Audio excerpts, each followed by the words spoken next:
Est-ce que madame peut avoir la connexion? Vous avez la connexion? Internet. Donnez le téléphone là avec la connexion.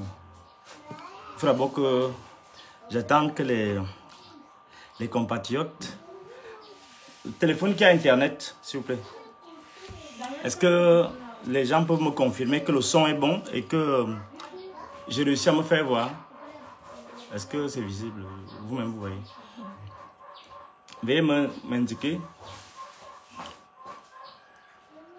Le téléphone qui a internet, c'est auquel? C'est celui-ci, non? Est-ce qu'il y a veuillez déconnecter, s'il vous plaît. Vous mettez internet, on va lancer une petite musique. Et confirmez-moi que tout est bon, s'il vous plaît. Parce qu'aujourd'hui, on va se dire des vérités. On a déjà combien de personnes? Il faut qu'on atteigne un certain quorum avant de lancer le direct. Qui est un direct. Vous pouvez bien l'imaginer, la gravité de la situation et les décisions historiques qui doivent être prises aujourd'hui même. Donc, c'est un moment qui va rester dans l'histoire de ce pays.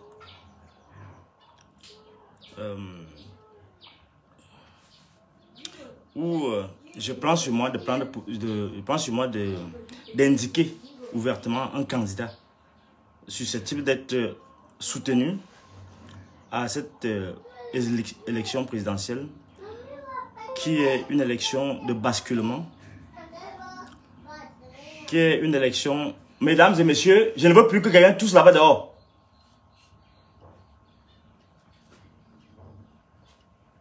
Qui est une élection vraiment historique, dans la mesure où on va passer d'une période de notre histoire à une autre.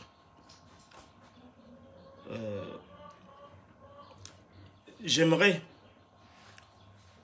on va d'abord déconnecter ça parce qu'on n'a pas encore... ça se déconnecte ici, non? Ici? Voilà, ça va. On va... Dès que ça dépasse 100, vous me dites. Nous sommes bien à combien là? Vous ne réussissez pas à vous. C'est juste en haut. Vous allez voir le nombre. 50. Voilà. Bon, on va commencer ce direct. Mesdames et messieurs, nous sommes à un moment très important de notre histoire. Je voudrais, avant que de poursuivre, m'assurer qu'on s'entende bien. Ce direct va porter sur 2 ou 3 moments. Un premier moment où je vous donne les préalables au choix qui sera fait dimanche, au choix à opérer dimanche. La deuxième étape sera le moment où je montre, au-delà de ces préalables, quels sont les fondamentaux qui doivent motiver notre choix pour cette élection. Et par la suite, nous allons voir le candidat pour lequel nous sommes appelés à voter. Est-ce que le quorum a déjà augmenté? Parce qu'on commence. Voilà. Peu importe, on ne va pas attendre. Je voudrais, mesdames et messieurs, chers Camerounais, chères Camerounaises, commencer par le premier moment. Le moment où on parle des préalables. C'est-à-dire, on va à l'élection. Quels sont les préalables? Est-ce que le son est bon? Je veux d'abord qu'on me confirme. Est-ce que le son est bon? Voilà. Quels sont les préalables? Qu'est-ce qu'on doit savoir avant d'aller à l'élection dimanche? Il y a quelque chose d'abord qu'il faut évacuer. Il faut évacuer ce que Nietzsche, un grand penseur allemand, ce que Nietzsche appelle la béatitude des ruminants. La béatitude des ruminants, ça veut dire quoi? Ça veut dire qu'il y a des gens qui se considèrent comme un troupeau, qui ignorent hier et aujourd'hui, mais qui prétendent connaître l'avenir. Donc, je voudrais d'abord dire, comme premier préalable, que je veux parler aux gens sensés. Je veux parler aux gens qui réfléchissent, qui sont capables de réfléchir, qui sont capables de se remettre en question. Je suis pas capable, je souhaite parler aux gens qui savent que c'est dans le débat, c'est dans le dialogue qu'on peut trouver une solution. Je voudrais dire que je ne souhaite pas parler aux gens qui se considèrent comme des animaux, aux gens qui viennent insulter tout le monde, qui viennent donner des leçons de morale aux gens qui n'ont aucun fait d'armes dans le combat politique, mais qui s'affirment être des combattants, parce qu'ils sont bien repus, tranquilles, dans leur cité européenne. C'est le premier préalable. Je ne parle non plus aux laudateurs du système, aux turiféraires du président Paul Biya. Ça ne m'intéresse pas. Je me parle en âme et conscience. Je parle en évitant de mobiliser les fanatiques, les extrémistes, puisqu'ils savent qu'ils sont incapables de comprendre le discours de la pensée. Le discours et la pensée. Ils ne sont que capables, d'écouter seulement les ruminations. On parle de cette béatitude des ruminants. Qui sont capables seulement d'écouter leurs pensées. Parce qu'ils croient qu'ils sont bien reposés, ils mangent bien, ils dorment bien, ils sont à l'aise. Ils croient que nous autres, on doit suivre leur logique. On est là. Il y en a qui viennent des centaines, et j'ai dû bloquer des milliers d'autres. Des milliers donc qui pensent qu'ils doivent me donner des leçons sur ma crédibilité. Il y a ceux qui pensent que je ne serai plus crédible parce que, soi-disant, il y aurait une lutte que j'aurais abandonnée. C'est-à-dire la lutte des villageois, la lutte tribale, la lutte qui n'est pas pour l'intérêt général, mais pour l'intérêt de leur positionnement, de leur calcul politique, de leur calcul économique sur ce grand pays qui appartient à tout le monde. Je me demande bien à quoi me servirait une crédibilité qui est assise sur des possédés, sur l'adhésion au troupeau enragé que je vois là dans les réseaux sociaux. Non. Le deuxième préalable, c'est que je ne parle pas à ces gens-là. Je suis en train de travailler pour un ailleurs où ils ne peuvent même pas accéder. Je suis en train de prospecter l'avenir. Je ne pense pas que je puisse recevoir des leçons de quiconque. Notre choix se fait donc pour économiser les gens, pour économiser le temps, pour économiser le sang, pour promouvoir le bon sens. La deuxième observation, comme préalable, que je voulais vous dire, mes chers, c'est que le choix que je ferai n'est motivé par une seule chose. C'est préserver la paix, l'unité de ce pays, qu'aussi bien Ahidjo que Biya ont pu quand même, d'une façon ou d'une autre, contribuer à bâtir. Je vous rapporte cette anecdote. Il y a de cela 2 jours, je recevais beaucoup d'appels. Il y a un compatriote qui vient à Bordeaux, avec qui j'ai eu un échange houleux. Il m'écrit ceci. Même s'il faut que le Cameroun traverse l'étape du Rwanda, après nous allons arranger. Je lui ai répondu calmement. Étant à l'abri en Europe, les autres meurent comme des mouches. Félicitations. Et il me dit, vous n'êtes pas au courant de ce qui se passe en France. Les villageois qui arrivent en France, là, il y a cela quelques jours. Moi, j'étais au Canada, dans les grands pays, en Allemagne, en Belgique, en France, dans leur France, là. Et ils croient que je ne sais pas ce qui se passe. Vous croyez que ça me dépassait? Vous êtes plus intelligents que nous autres qui avons renoncé à faire cette gymnastique, cette singerie que vous faites dans les rues, partout. Ça ne nous dépassait pas. Mais nous avons un regard diachronique. C'est-à-dire qu'on traverse les étapes. On tient compte de beaucoup de paramètres pour se décider. On n'est pas là parce qu'on suit un gourou et on va me faire les choses. Des choses qui vont pas ensemble. Et il me dit, je ne sais pas ce qui se passe en Europe. Eh bien, je vous informe que je me bats pour mes droits ici. Et je lui ai dit, je ne suis pas obligé d'être votre avis. La politique, ce n'est pas la pensée unique. Le fanatisme n'est pas ma tasse de café. Et je suis un libre esprit. Il faut donc prendre les armes et organiser le Rwanda là-bas, en France. Ce serait plus cohérent. Voilà un échange que j'ai avec des gens qui prétendent venir me donner les leçons. Ils veulent promouvoir un Rwanda, un génocide. Et ils ne comprennent pas que la politique, ce n'est pas la haine. La politique, ce n'est pas la violence. La politique, ce n'est même pas l'ignorance, parce qu'ils sont ignorants. La politique, ce n'est pas l'enthousiasme bête. La politique, ce n'est pas le crétinisme. C'est donc des crétins, des idiots, des imbéciles. Vous savez que quand je dis comme ça, vous allez croire que c'est des injustes, c'est des qualificatifs. C'est quelqu'un qui est dépourvu du bon sens. Ou bien qui en a, mais qui n'en fait jamais usage. Je vais donc vous expliquer deuxième préalable, avant d'arriver aux fondamentaux qui justifient mon choix que je ferai tout à l'heure, sur le candidat que je vous recommande. Le deuxième préalable, c'est quoi? C'est qu'au départ, vous avez vu, j'ai fait la visite, j'ai rendu visite aux équipes des candidats que je juge assez crédibles. Vous savez, je dois d'abord vous dire quelque chose. Cette élection, les 12 candidats peuvent être répartis en 3 grands groupes. Le premier groupe, c'est le groupe des jeunes. Des jeunes, des dealers.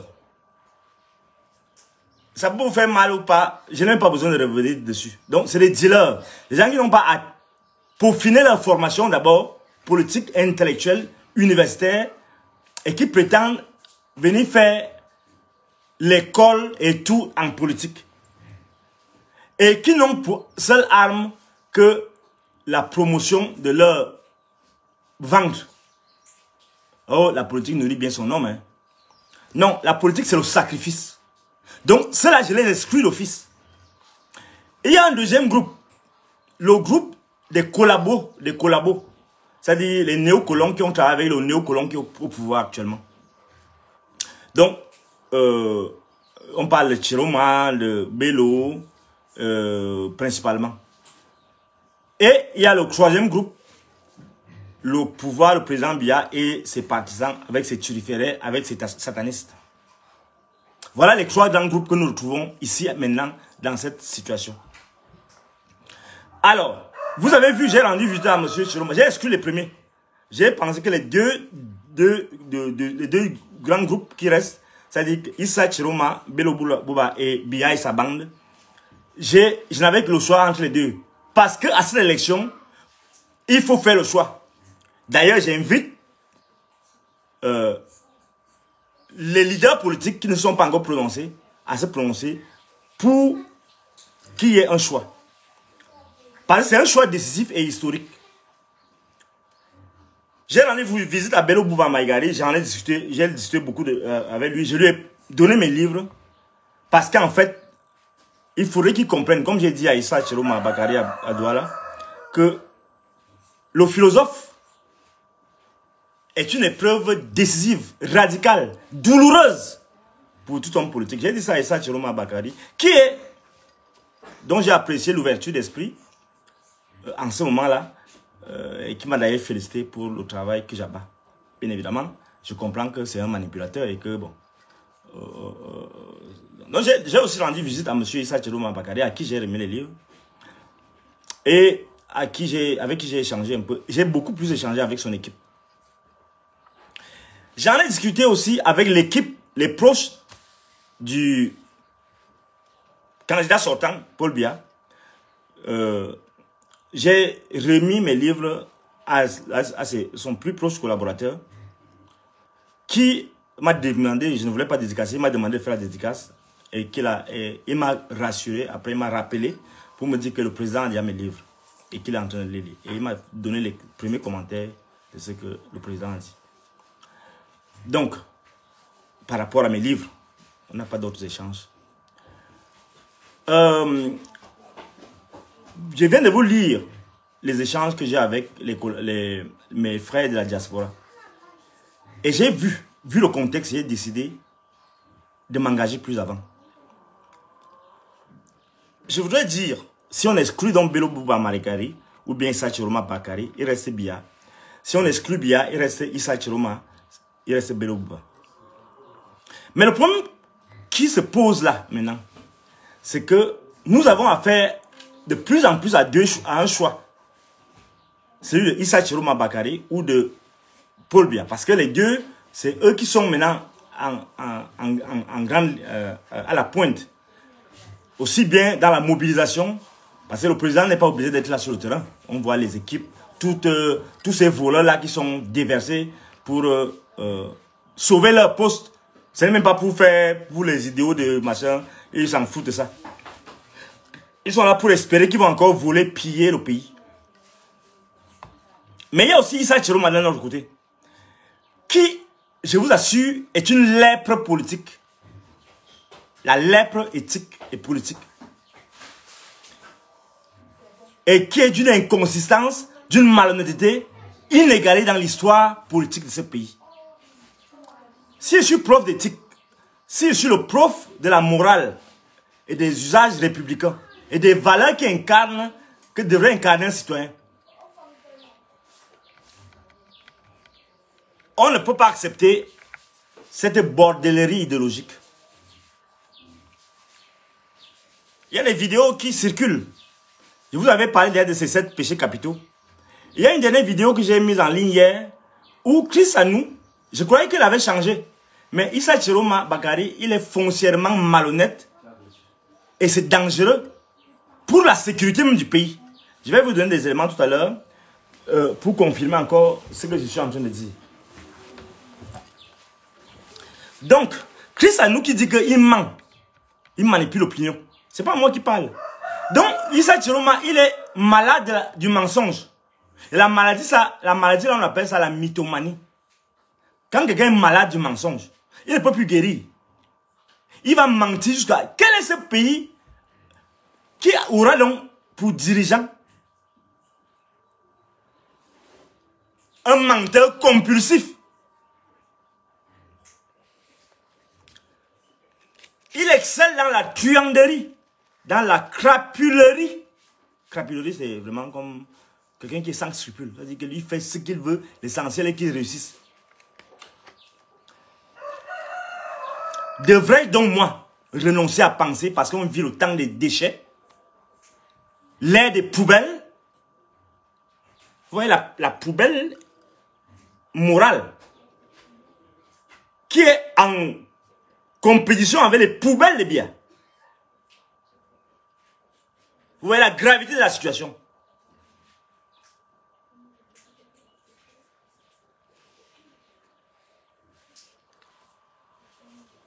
On me demande de suivre le peuple. Et le peuple, on lui aurait promis qu'on va faire seulement une transition de 3 ans. C'est-à-dire que quelqu'un qui veut accéder au pouvoir, il dit déjà qu'il va violer la Constitution. La Constitution dit que c'est 7 ans. Et il dit que lui, il va faire seulement 3 ans. Et il a promis de faire les choses à tout le monde.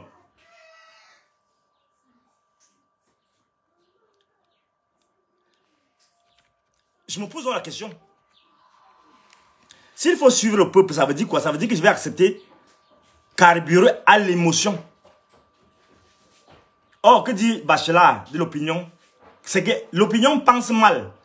C'est le premier obstacle qu'il faut surmonter. Comment je vais, moi, penseur, écrivain, me disposer à suivre l'opinion? Et vous savez, que vous n'êtes pas, en fait, ceux qui parlent, qui sont le peuple là. Ils ne sont pas le peuple. Ils sont des foules. Et Gustave Le Bon dit ceci de la foule. Permettez-moi de le dire. Les foules n'ont jamais eu soif de vérité. Devant les évidences qui leur déplaisent, elles se détournent, préférant déifier l'erreur si l'erreur les séduit. Maintenant, ils vont déifier le bon diable. Parce que le bon diable les réconforte dans leurs instincts grégaires. Qui sait, et Bachelard, Gustave Le Bon continue, qui sait les illusionner est aisément leur maître. C'est le cas vraiment. Hein. Qui sait les illusionner est aisément leur maître. Qui tente de les désillusionner est toujours leur victime. Les foules vont tout de suite aux extrêmes. Le soupçon énoncé se transforme tout de suite en évidence indiscutable. Un commencement d'empathie devient aussitôt une haine féroce. Donc, messieurs qui disent là que vous êtes le peuple, vous n'êtes que des foules possédées par les démons. Et actuellement, on a un bon diable qui vous possède.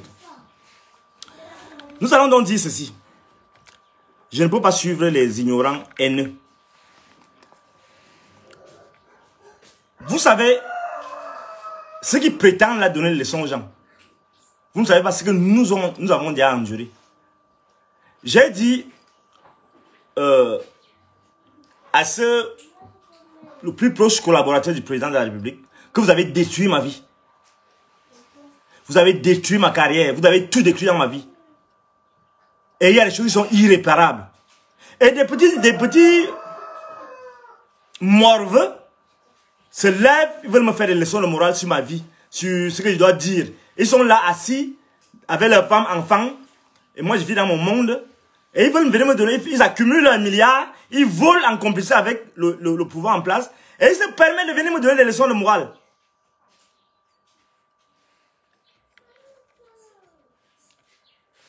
Vous savez ce que j'ai enduré lorsqu'on a assassiné Martinez Zogo.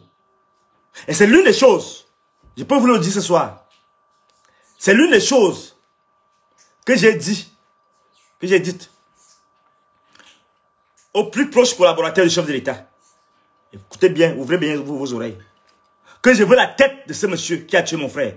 Je veux la tête de ces gens qui ont tué mon frère. Je m'en fous ce que vous faites penser. Je faisais le cinéma en brousse quand j'étais en clandestinité. D'ailleurs, vous êtes des gens sans cœur. Vous êtes des gens, vous ne carburez qu'à la haine, qu'au tribalisme. Donc, votre discours m'indiffère. Mais j'ai dit, et je lui ai répété il y a quelques jours, que je n'attends plus rien de ce pouvoir. Mais je veux dire qu'au moins, ils doivent me remettre la tête de monsieur, de ces messieurs-là, sur le plat. Mais je sais, ça peut vous faire rire, vous avez dit à votre bon diable, et vous pouvez, comme vous êtes moqué de moi dans la clandestinité, et que comme vous moquez de moi, que Banque devait me taper encore plus, il y a même un qui a dit, j'ai lu un commentaire hier, si quelqu'un pouvait, il s'appelle qui ce monsieur-là? C'est un, voilà, Kamga. Et c'est toujours les Kamga, les Kamto, les machins. Non, pas Kamto, le Kamto, c'est un autre cas. Les Kamto, quoi. Les Kamto, les machins, les Kamga. Ce type était intéressant quand il était caché en brousse. Si quelqu'un pouvait le ramener dans sa cachette et le relâcher le 13 octobre au petit matin. Voilà. C'est à ça que les gens qui disent qu'ils font la politique, ils aspirent. Que je rentre en clandestinité. Je vous rassure, non, je ne vais pas rentrer en clandestinité. Je leur ai dit que je ne parle plus de ça. Mais je sais, et j'ai exigé que Biya me donne ces gens sur le plateau, leur tête sur le plateau, qui me les livrent.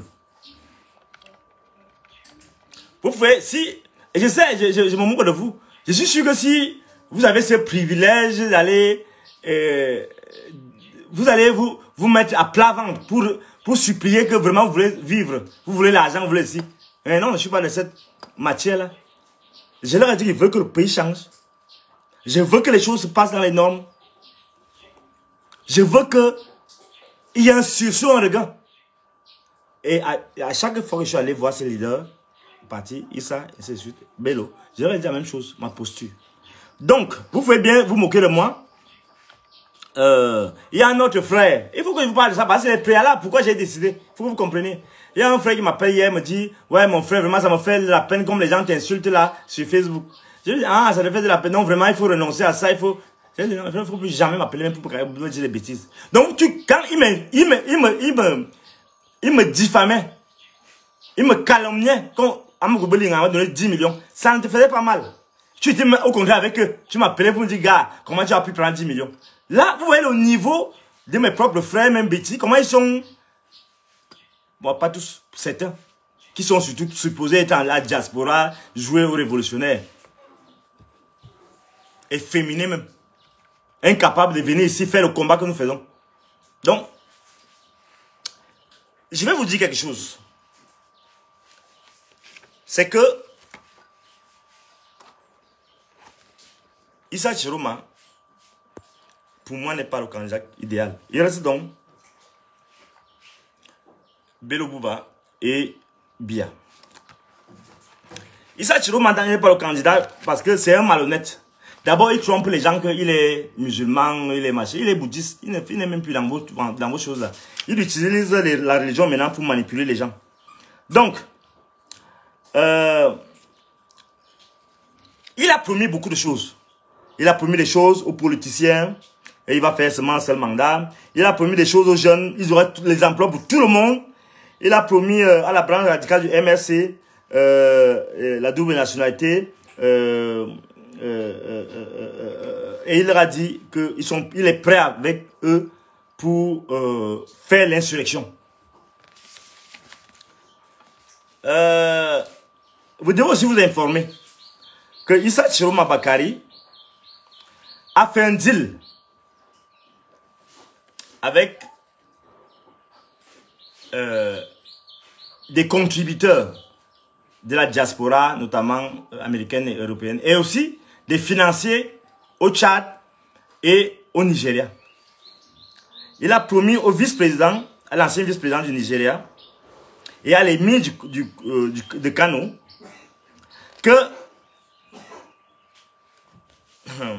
ils vont se partager 50-50 les richesses de Bakassi. C'est très dangereux. Il reçoit des financements de ces gens-là. Et c'est interdit par la loi. Vous êtes dans l'enthousiasme, dans la haine, dans le tribalisme, dans la bêtise.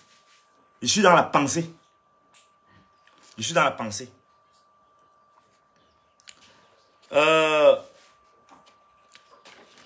Nos richesses ne seront pas partagées, ça je peux le rassurer. Ils peuvent vendre le rêve pour troubler l'ordre public afin de profiter du chaos qu'il essaie d'installer. En fait, d'après lui, si éventuellement Bia est réélu, il y aurait beaucoup de morts parce qu'il va susciter l'insurrection à partir du Nord. Je devrais donc vous dire que Issa Chiroma Bakari est susceptible d'être traduit en justice. Et je suis convaincu que si l'insurrection, si les morts arrivent, je vous dis qu'il sera arrêté. Il sera arrêté. Avec lui toute la bande. J'ai entendu là qu'il y a... oui, on sait déjà ça. On sait qu'il y a beaucoup de ministres de Bia qui sont ses soutiens. Mais je dis à l'armée que ce monsieur est un bandit. Et je ne vais pas accepter, moi, penseur. Je ne vais pas accepter qu'un bandit arrive à la tête de l'État. Tant que je suis vivant, ça ne va pas arriver. Tout le monde est capable d'être le diable, si c'est votre bon diable. Mais je sais que les gens de l'armée sont assez lucides pour ne pas arriver à ces extrémités. On ne peut pas créer son pays alors qu'on veut le diriger. Vous savez, lors de sa démission, il n'avait pas encore informé son boss. Hein. C'est-à-dire qu'il trahit ses engagements internes et il trahit à l'international. Il n'avait pas encore informé son boss. C'est à l'ambassade de France qu'il est parti annoncer sa démission. Au général qui était là. Et c'est le général qui a informé les autorités. Vous voyez la gravité de la situation. Là, il a compétit avec les gens des pays voisins pour déstabiliser le pays. Il a fait confectionner des dizaines de cartes, des centaines de milliers de cartes aux Tchadiens pour venir voter, pour qu'on dise qu'on a bourré les urnes. Alors que lui, lui et ses partisans commencent à bourrer les urnes. Il est interdit d'être en même temps membre du gouvernement et être en intelligence avec les puissances étrangères. Il est susceptible d'être poursuivi au tribunal et il sera poursuivi.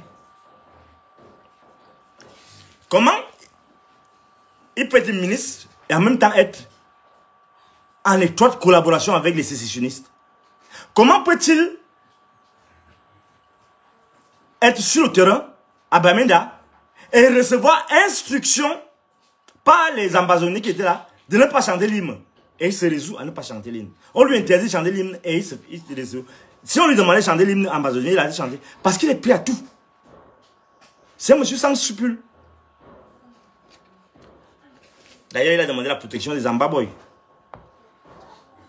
Pour moi, tout homme normal, tout homme qui se soucie de la paix dans ce pays, tout homme qui a un minimum de respect pour le sacrifice des militaires, des policiers, des gendarmes qui tombent chaque jour, et des milliers de nos compatriotes anglophones qui ont pris les armes contre le pays, quiconque a ce souci-là ne peut pas accepter cela.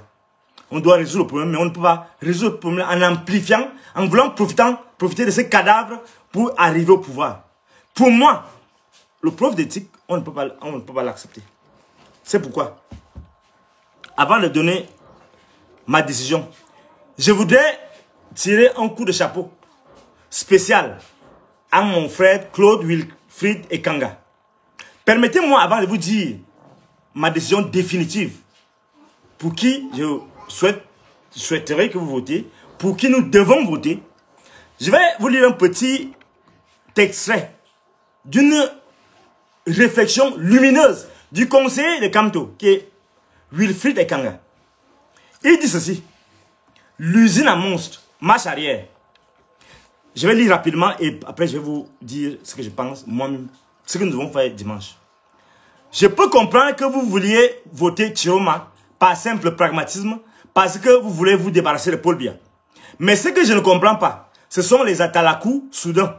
Toutes ces louanges nouvelles, et ce repenti illusoire que vous accordez à un personnage sournois, roublard, versatile et menteur jusqu'à la moelle des os. Ah, cette phrase-là est magnifique, mon petit là. Mon petit Kanga. Non. On s'est séparés pour les affaires politiques. Je crois que tu es d'une intelligence hors du commun. Tu parles même plus que moi. Je crois que tu es en train même de me défier sur l'écriture. J'ai réfléchi cette phrase qui est majestueuse. Toutes ces louanges nouvelles et ce repenti illusoire que vous accordez à ce personnage sournois, roublard, versatile, menteur jusqu'à la moelle des os, c'est trop gros. C'est abusé. Ça sonne faux. Et surtout, ça ressemble beaucoup aux attitudes délirantes des biaïstes qui, depuis 43 ans, s'évertuent à attribuer au tueur de masse de Toudi. Bon, là, je suis plus d'accord. Hein. Il n'a pas tué de masse. Bon, il a ses collaborateurs qui zigouillent les gens partis par là. Bon, alors, mais je lis. Là, je ne juge pas son texte. Qui, depuis 43 ans, s'évertuent à attribuer au tueur de masse de Toudi des qualités qu'il ne possède pas. Quand on prône le changement, on ne reprend pas à son compte des habitudes qu'on prétend vouloir effacer. Ça n'a aucun sens. Ça signifie qu'on mouille le maillot pour rien. Car après s'être débarrassé d'un monstre séculaire, il faudra de nouveau se débarrasser du nouveau monstre qu'on a soi-même créé. J'ai vu et entendu des gens qui, il y a 3 mois, auraient vomi à la simple évocation du nom Chiroma.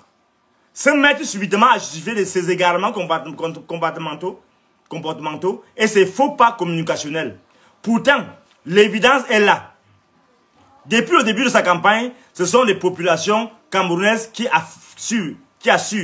Les marées humaines qui accompagnent ces débordements fournissent en effet des images aussi belles qu'impressionnantes. On en serait presque tenté de croire au miracle. Mais c'est bien là le seul point positif. Car lorsque le candidat de Chiroma FSNC ouvre la bouche, c'est le néant total. On retrouve plutôt le bon vieux Bakary que nous connaissons, vague, évasif, abstrait, vicieux, flou, et effroyablement peu crédible. Oh, le petit là est fort. Est-ce qu'il peut écrire comme ça? Oui, je peux écrire comme ça, petit. Je dirais même que la seule différence entre lui et Kava Yege Jibril, c'est que ce dernier parle plus lentement. Vous voyez le niveau de mon petit. Ah, mon petit est magnifique. J'ai un important conseil à lui donner. Qu'il se contente de sillonner les villes, de faire des bains de foule, sans plus dire un mot. Ou qu'il se limite désormais à crier Biamazgo, à l'instar de Ni John Fundi en 92. Le silence fera moins de mal à sa campagne que toutes ces interviews embarrassantes et ces longues tirades verbales dans lesquelles il ne ressort rien. Rien d'autre que la loufoquerie et le vide astral auquel il nous a toujours habitués à l'instar de son maître. Ouf. Ah, je relis cette phrase, mesdames et messieurs. Le silence fera moins de mal à sa campagne que toutes ces interviews embarrassantes et ces longues tirades verbales dans lesquelles il ne ressort rien. Rien d'autre que la loufoquerie et le vide astral auquel il nous a toujours habitués à l'instar de son maître Biya. Ah non, non, il est trop fort. Laissons même ça. Non, il est trop fort. J'aurais même pu lire tout. J'aurais pu lire tout ça.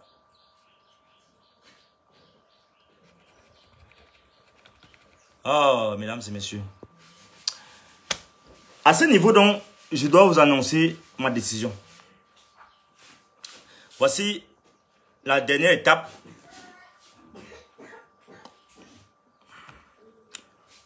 Voici le candidat que nous voterons donc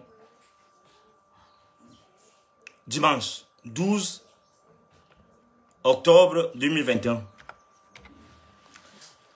Je vais vous lire ma déclaration qui va circuler dans les réseaux sociaux dans les minutes qui suivent. Voici le candidat, élection présidentielle du 12 octobre 2025.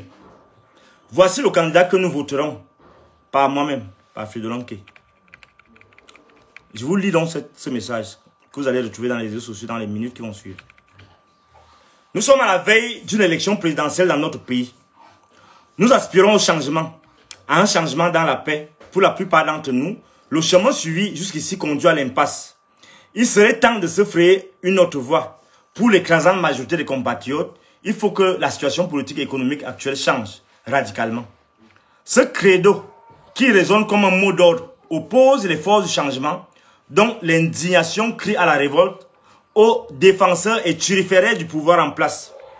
Désormais, le spectre de la violence et de l'insurrection plane sur le pays, puisque le bon sens s'effrite et l'inquiétude s'installe. Le diagnostic profond fait état d'un pays malade, en proie à des maux graves tels que les injustices, le tribalisme, la gabegie, la corruption, la roublardise, le crime, etc. Les défis sont énormes et se situent au plan sécuritaire, économique, éducatif, culturel, industriel. La justice sociale chez nous étant un leurre. Certes, le président Biya a apporté la stabilité, mais ses politiques sont demeurées jusque-là peu efficaces pour enrayer la pauvreté et développer le pays. Ces dernières années, conscient de certains ratés dans la gouvernance, il déploie cependant un gros effort pour répondre aux nombreuses attentes par rapport à l'industrialisation et la prospérité économique du pays. Il ambitionne de dominer les contingences qui minent ses initiatives et de frayer à tous ses compatriotes la voie vers l'émancipation. Son slogan de campagne, grandeur et espérance, l'illustre à suffisance et permet de mesurer sa détermination à interrompre la chaîne des problèmes pour initier le cycle de la prospérité. Comme un grand mystique pénétré d'une soif inextinguible de rédemption, il est convaincu qu'un battement d'aile d'un papillon peut causer des cyclones. Pour ce faire, il faut se dépouiller de soi-même, il faut se dépouiller soi-même pour se revêtir de tous les autres. À l'opposé, nous faisons le constat sidérant que la plupart des candidats retenus pour compétir au poste de président de la République le 12 octobre prochain sont soit des opportunistes, je viens de le dire, des opportunistes sans conviction enracinée, soit des dealers politiques non assumés. Nous assistons au banquet des truands, ou au moins d'une hystérie collective et d'un magnétisme méphistophélique. Certains leaders de l'opposition manipulent les foules pour rentabiliser leur minorité humaine constitutive. De plus, les forces néocoloniales exogènes trouvent le terreau fertile pour la déstabilisation du pays au travers de l'instrumentalisation de certains candidats à la présidentielle. Tout l'enjeu de cette élection se situe à ce niveau. Doit-on consentir, mesdames et messieurs, à d'ultimes sacrifices pour notre régénération politique et économique, Où va-t-on fructifier nos déceptions et notre détestation du régime en place en allant faire bombance au festin des trapules? Je répète ma question. Je répète la question à laquelle vous devez tous répondre. Doit-on consentir à d'ultimes sacrifices pour notre régénération politique et économique? Ou va-t-on fructifier nos déceptions et notre détestation du régime en place en allant faire bombance au festin des crapules? Pour l'universitaire et l'intellectuel d'aujourd'hui, la politique ne peut plus être simplement le mangement, le njangi, c'est-à-dire une sorte de cotisation pour espérer bouffer à son tour, et où l'enjeu est le parti du ventre. La politique s'impose désormais à nous comme un engagement sacrificiel pour conjurer les démons de la manipulation, de la diversion, de la trahison, de la criminalité électorale et de l'ensauvagement de l'homme. Maintenant, dans notre contexte d'ébullition sociale et thermonucléaire, où la triche et les rixes menacent d'engloutir la nation, le philosophe, le penseur, l'écrivain s'interdisent de faire la politique politicienne. Nous avons le devoir moral et républicain de concevoir une puissante mécanique de résistance aux démons de la haine et du repli identitaire au travers d'une métaphysique du salut du peuple. Pour penser notre être fondamental en tant que peuple et notre destin historique en tant que citoyen bénéficiaire des droits inaliénables et assujettis à des devoirs imprescriptibles, cela exige donc qu'on surpasse nos déboires, nos frustrations, nos rancœurs, notre calvaire présent par des vertus de la miséricorde et de la repentance. Nous ne saurions nous résoudre à accepter la défaite de l'intelligence, du bon sens et du bon goût. Il faut sortir du martyre de la victimisation, de la misère et de la haine qui bloquent notre accomplissement avec amour et un sens poussé du devoir. Au cœur du chaos actuel, il faut extraire en soi les ressources de notre renaissance politique, économique et culturelle. Ma culture n'est pas celle du séparatisme. Ma culture n'est pas celle de la fourberie et de l'hypocrisie. J'ai eu un héritage des valeurs d'intégrité. J'ai eu en héritage les valeurs d'intégrité, de partage, d'hospitalité et de sacrifice patriotique. Lorsque quelqu'un vient et demande refuge chez soi, chez moi, je lui ouvre la porte et je l'héberge. Luc Njodo, le procureur général près la Cour suprême de regretter mémoire, avait vu juste avant de mourir, il m'avait dit, après de longues heures d'échange, n'oublie pas ce qu'on s'est dit. M'a-t-il répété avant de mourir. Anabambo l'avait également fait en son temps, Mounondjana aussi. Mesdames et messieurs, chers électeurs, je n'ai pas en très haute estime notre souverain. Mais ces patriarches étonnent. Les sacrifices que nous avons consentis. Les sacrifices que vous avez consentis pour m'aider aussi. De toutes les tribus. Lorsque j'ai eu beaucoup de difficultés. De nombreuses personnes m'ont aidé. Les miens aussi. Mais ces patriarches étant respectés et estimés, c'est bienheureux. Avant de rejoindre la demeure du Très-Haut, m'ont rappelé, tous sans exception, que lorsque la nation est menacée, le rôle du philosophe consiste aussi à sécuriser philosophiquement les institutions. Lorsque la nation est menacée, je répète, le rôle du philosophe consiste à sécuriser philosophiquement les institutions. C'est le moment. Ils ne me parlaient pas seulement pour eux. Ils étaient la voix d'André Marimbida, le premier dirigeant de notre pays, le défenseur numéro 1 de l'unité du peuple camerounais. Je dois respecter la parole donnée à mes glorieux ancêtres. Je dois respecter la parole de mes glorieux ancêtres. Au nom de tous les sacrifices que j'ai consentis pour l'émancipation du peuple camerounais, avec votre appui et avec vos prières, par amour pour les miens, par devoir envers la patrie menacée, pour la première fois, le cœur meurtri, je demande qu'on vote Paul Biya. Merci beaucoup.